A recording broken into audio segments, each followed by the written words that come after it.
আসসালামু আলাইকুম। কেমন আছেন সবাই? আলহামদুলিল্লাহ আমি ভালো আছি। মারিয়ামের রান্নাঘরে সবাইকে স্বাগতম জানাই। আজকে আমি ডিম ভর্তা করে দেখাবো। হাঁসের ডিম নিলাম এখানে। হাঁসের ডিম ভর্তা অনেক মজা লাগে, আপনারা একবার ট্রাই করে দেখবেন। আমি ডিম সিদ্ধ বসিয়েছি 3টা। আমি এখানে লবণ দিয়ে দিলাম যেন ডিমটা ছিলতে অসুবিধা না হয়। আমার ডিম সিদ্ধ হয়ে গিয়েছে। এখন ফ্রাই প্যানে সরিষার তেল দিয়ে দিলাম। 3টা শুকনো মরিচ ভেজে নিচ্ছি। যেহেতু ডিম ভর্তা বেশি ঝাল দেওয়া যাবে না। আমার মরিচগুলো ভাজা হয়ে গিয়েছে। এখন পেঁয়াজগুলো ভেজে নেব।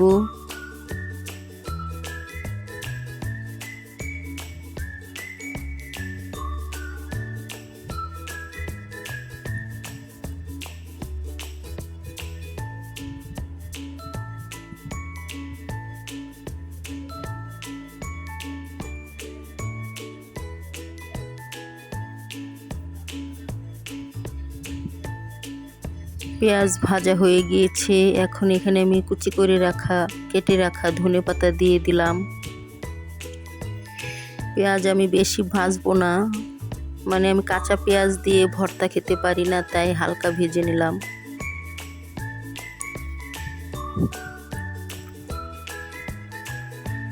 এখন আমি ভর্তাটা মেখে নিব।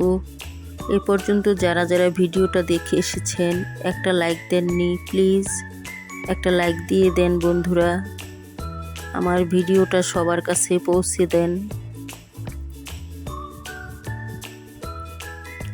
যারা যারা আমাকে সাপোর্ট করে এসেছেন এ পর্যন্ত তাদের সবাইকে অসংখ্য অসংখ্য ধন্যবাদ জানাই।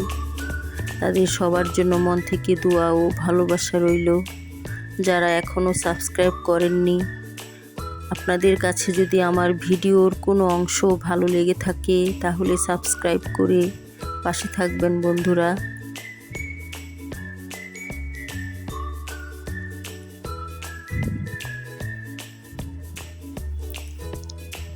একদম সহজ ও সুস্বাদু রেসিপি।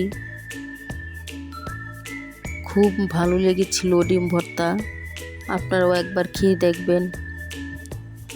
যারা ব্যাচেলার তাদের জন্য একদম সহজ রেসিপি, তৈরি করে খেয়ে নেবেন।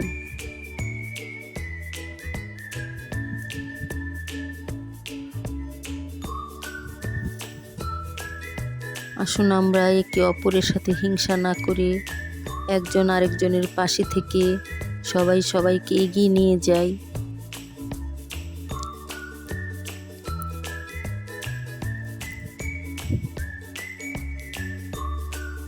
তো হয়ে গেল আজকের রেসিপি কমপ্লিট, ডিম ভর্তা। কেমন হয়েছে কমেন্টে জানাবেন বন্ধুরা। ভালো থাকবেন, সুস্থ থাকবেন। আল্লাহ হাফেজ।